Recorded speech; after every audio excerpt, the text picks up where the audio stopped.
Wow, ప్రకృతి ప్రకృతి ఎంత బాగుంది కదా కాకినాడ. అడిగిన దానికి కాకినాడ అయితే తీసుకొచ్చావు అంతేనా?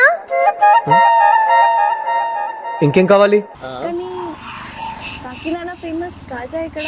అరే కాజా ఏంటి, నేను గొట్టం కాజా ఫేమస్ షాప్ తీసుకెళ్ళి నేను తినిపిస్తాను. Are you ready? Yes. Let's go. Yes. యో,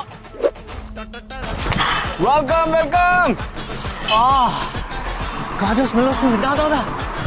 వావ్, సార్ గొట్టం కాజాలు ఉన్నాయా? సార్ కొన్ని ఇవ్వండి సార్, టేస్ట్ చూపిద్దాం. మరి కాకినాడ గొట్టం కాజాల రుచి. వావ్, ఇదిగో నీకు చెప్పానా, నీకు ప్రామిస్ చేసినట్టు కాకినాడ ఫేమస్ గొట్టం కాజా. ఎలా ఉంది?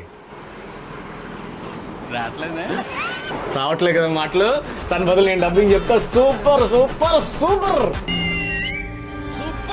కాజా అయితే చాలా బాగుంది. ఇంత టేస్టీ కాజాని ఎలా తయారు చేస్తారు? సార్ మీ సీక్రెట్ మాకు చూపిస్తారు కదా, ప్రాబ్లం లేదుగా. అర్రా ఆయన సీక్రెట్ చూపిస్తారంటే పదండి పదండి పదండి వెళ్దాం. ఇక్కడికి వచ్చి మనం వ్యాపారం కూడా పెట్టాడు, నేర్చేసుకున్నాం. మామూలుగా ఉండదు. నెక్స్ట్ కాకినాడ అన్ని కూడా హైదరాబాద్ లో మనమే పెట్టేస్తాము. ఇక్కడ ఇది వ్యాపారం. సరే గొట్టం గాజు ఇంతేగా షేప్ కట్ చేయడం, ఇంతేనా? ఓ మై గాడ్, నా గొట్టం కాజాలు ఎవరు కొనుక్కుని తింటారు? సో డెఫినెట్ గా ఇక్కడికి వచ్చి కొనుక్కుని తినండి. నా గొట్టం కాజాలు మాత్రం తింటే తిట్టుకోకండి.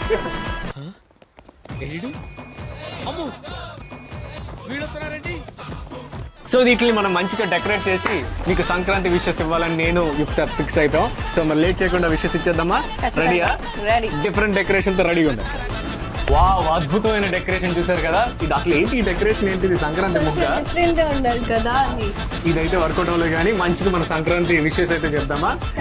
జీ తెలుగు ప్రేక్షకులందరికీ సంక్రాంతి శుభాకాంక్షలు.